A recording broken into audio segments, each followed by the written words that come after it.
Hello and welcome back to the Beyond the Football Zone and to a Boxing Day review, reviewing all the action over the festive period in the Premier League, and starting off with more drop points for Manchester City, 1-1 against Everton. Bernardo Silva in the 14th minute gave City lead, and thought from there surely they go on and win it, but no, in the 36th minute Ndiaye equalised. Haaland had a really tame penalty save in the 73rd minute, and yeah, City dominated the game.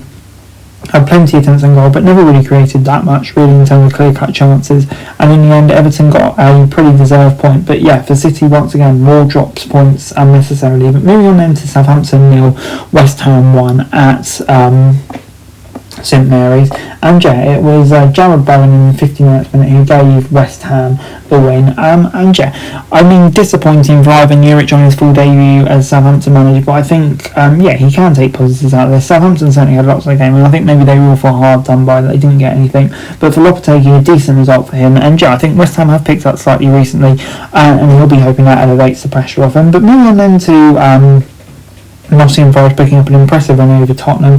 Anthony Elanga in the 28th minute giving Forest the lead as their great season continues. Tottenham, to be fair, I think probably will feel hard done by. They got nothing out of this one. They kind of dominated the game, but yeah, that goal costing them, and yeah, I think they feel like maybe they should have taken one of the chances they had, but yeah, Forest, their great season keeps marching on. They'll be absolutely delighted with that. A really good win for them.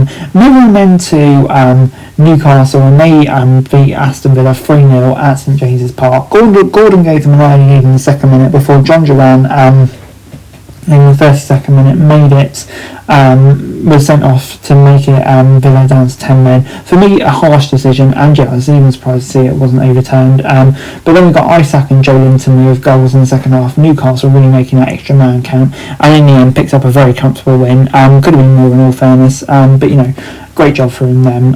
They'll be absolutely delighted with that. Really solid win. But moving on then to Chelsea 1, Fulham 2. A remarkable late collapse from Chelsea. Cole Palmer gave them lead in the 16th minute, and you really thought they'd hold on. But Harry Wilson in the 82nd minute pulled one back, got the equaliser, and then the 95th minute, utter scenes anyway, and Nunes scored. And yeah, you have to say Fulham kept on going, and eventually got their reward. Really impressive for them. They'll be absolutely delighted, and I think that's a big result for them, to really see them go on a bit of a decent run. They're already on a pretty solid run, but still. But yeah, for Chelsea, you wonder how damaging a result that could be for like their faint title hopes. But moving on into Bournemouth 0, Palace 0 at the Vitality Stadium, and yeah, I think it's fair to say it wasn't a great game, this one. Yeah, I'd say Bournemouth maybe just showed in the game, but in the end a 0-0 draw is probably about what this game deserved, probably. But yeah, I mean, Bournemouth had lots of probably more of the game, like I say. I think both teams will be relatively content when they are on the table. It's not the worst result for either of these sides, so I don't think they'll be too disappointed with it. But moving on then, Vitor Pereira continued his impressive chart in charge of Wolves with a 2-0 win over Manchester United, and yeah, it all kind of started going downhill when Bruno Fernandes was given a second yellow in the 47th minute. How many times is the captain going to keep on getting sent off like this?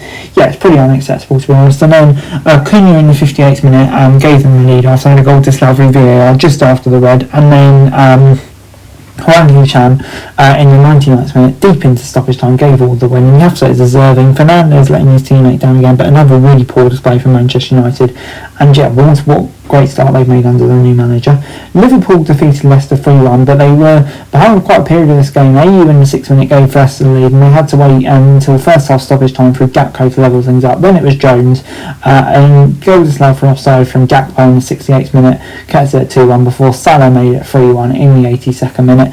And yeah, I thought on the whole, Liverpool had survived a bit of a scare, but fair play to them, they stuck at it, and in the end got what they deserved, which was something out of the game.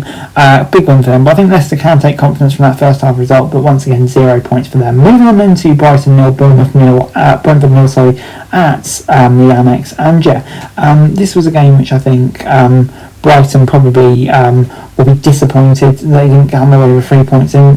You know, they've been waiting a while for results against the Brentford side that have been really struggling at home, away from home. So yeah, I think they will probably be slightly disappointed with that.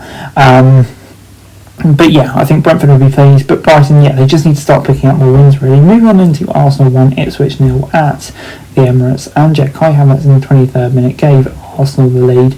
And yeah, in the end, the scoreline says that it was a comfortable win it wasn't that comfortable win for Arsenal, but in the end it really was. They controlled the game, and yeah, I think Ipswich will be disappointed. They couldn't really give more of a showing, because even though it was only one goal, it wasn't a massive goal threat, and you never really felt like Arsenal would be in trouble there. Guys, that's it for this video. Thanks very much for watching. Remember to like, share, subscribe, follow us on our socials, link in the description below for daily football news, meme and content. Subscribe to our other channels on screen right now, that'd be greatly appreciated. Thanks very much for watching. Peace out.